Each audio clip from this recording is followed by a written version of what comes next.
Hello everyone and welcome to a new video. MC-Mura here, and in today's video we are checking out the Season 5 changes for Balrog. He is actually one of my favorite characters in Street Fighter. When I started playing Street Fighter seriously, it was during Street Fighter 4, Vanilla Street Fighter 4, and Balrog was actually one of my characters that I used to play there. So he is actually my first fighting game main, so that's pretty great. So let's check out first the Season 5 changes for Balrog, because he actually changed it quite a bit.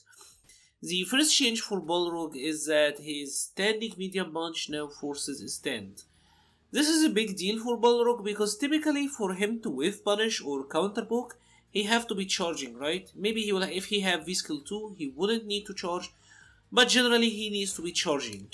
And the issue is that of course it doesn't allow him to move forward, and if he's moving forward he can cancel into the uppercut, but as you can see this whiffs on crouching opponents, so pretty much he had no way of moving forward and being able to whiff punish crouching opponents, and that is pretty much what they gave him now. They made the standing medium punch force stand, so this is very good now as a whiff punish. As you can see, because it forces a stand, you get to whiff punish with it. Previously he would have to be like crouching here and like in a crouch position to get it, so he would have to get something like that while he's already charging,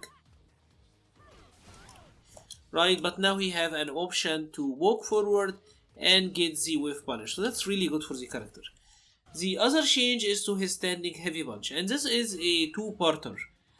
First of all, they made it easier to hit confirm into super. They added a 2-frame window now, so it seems pretty reliably easy to hit confirm into his super now.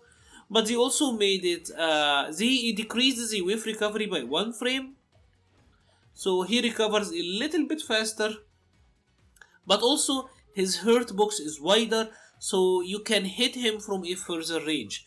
So it got buffed in a way and it got nerfed in a way, and I feel overall it is more fair now. Balrog generally doesn't have CAs that much anyways because his AX moves are amazing. So these are some interesting changes to the heavy punch, and the changes to make it more whiff punishable is something that is kind of a system-wide mechanic anyway, like almost every character had that. Next change is to his crouching medium punch. This is a universal anti-air nerf. I mean, it's not a big deal, he still have his standing medium and his crouching heavy, so this doesn't affect Balrog that much. They changed his under impact. Under impact is the target combo, light kick, medium kick, heavy kick. They said that they sped up the startup by 1 frame for the last attack, but I'm not really sure what is the significance of this. Seems like most of the stuff that you were already doing, you can still do fine. Turn punch got 20 more damage. Turn punch haven't been terribly useful ever since Season 2, I would say. Season 2 it was amazing, but they nerfed it pretty hard in Season 3, and since that time it haven't been really that useful. I'm not sure if that 10 more damage is gonna do that much for it, or the 20 more damage is gonna do that much for it, but it's interesting. Next up is some crazy changes to his dash punches. Pretty much what Capcom did is unified the frame data for all of his dash punches. So when you are doing a light dash punch, for example, this is gonna be -4, medium dash punch is gonna be -4, heavy dash punch is gonna be -4. All of them are gonna be -4. All of them are gonna be 0 on a V-trigger activate. They buffed the damage of all of them by 10, and on hit, if you happen to combo into V-trigger, all of them are +6 on hit. So the light is +6 on hit, and the heavy is also +6 on hit. This is actually a very big buff for Balrog, I think, because his heavy dash punch was -7 at least, or -8. Like his heavy dash punch was really negative on block. Now at -4 it is almost too safe in my opinion. They probably figured that with V-shift they would need to make his dash punch safer, but I'm not really sure why they went that route, to be honest. I'm not sure. I mean, I'm happy for Balrog since I like the character, but I do think that this change is kinda stupid in my opinion. Then they also buffed his dash lows. Every one of them does 10 less damage now, or 10 more damage now which is good. You know, it's a small damage buff. So he got damage buffs on his dash punches and his dash lows. Both of them do more damage. The upcoming change is actually a very interesting one, and it is a change to his V skill too. So now when he does the up straight or the screw smash, which is like the uppercut, or he does a light kick, medium kick, heavy kick target combo, he can cancel into his V trigger, to his V skill 2. So he can immediately charge, right? The reason that this is so good is that in the corner, as you can see, he can charge and still meaty his opponent, right? I'm still able to give a meaty on Kami. So maybe in the corner he will be able to get some stuff like that. Obviously mid screen, it doesn't matter that much, but because you're gonna be thrown back, right? But at least you're plus, like you are charging and you get to, you get to sustain plus frames. So that is very very good. In the corner especially it is really really good, and also for just general combo utility, being able to do that and charge is actually pretty nice. I don't think he is positive on the dash one. No, he's still plus, of course, especially in the corner. Damn, that was extremely positive.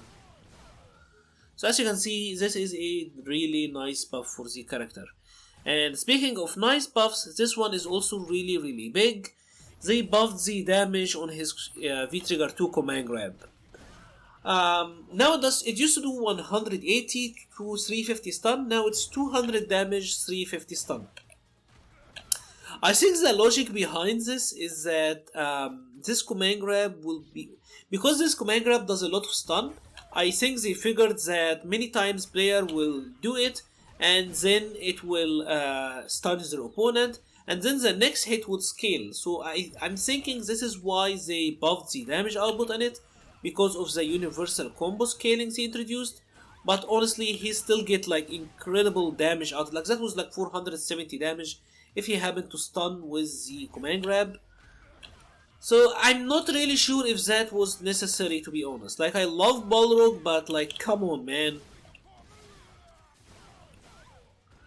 Jesus, that was a lot of damage. And that's pretty much it. He also had a new animation to his super, and when you do it up close, it does a new cinematic effect. So let's now remove that. So you will notice that there is a new camera zoom in effect. It looks really really cool. I actually love the new... I love how it looks, especially when you're doing the V-Trigger 1. So in V-Trigger 1, it looks incredibly awesome, to be honest. Like this looks incredible, right? Especially if you happen to get the close effect. Let me do the grounded combo so that I get the grounded effect. Yeah, that should do it. That looks incredible, honestly. It looks really really cool. So it does 10 more damage and he gets the close zoom in camera effect. It doesn't change anything in regards to the frame data, but it just looks really really cool. And that is pretty much it for Balrog. He got buffed by a lot, and probably because of the V-Shift, they figured that they need to buff him because he could be vulnerable to it. So we will see how he will end up being, but I think he will be in a pretty good place overall when it's all said and done. If you have enjoyed this video, please leave a like or a comment, it helps the channel so much. I will leave the link to the Patreon page and Discord server in the description. Thank you very much for watching and stay safe.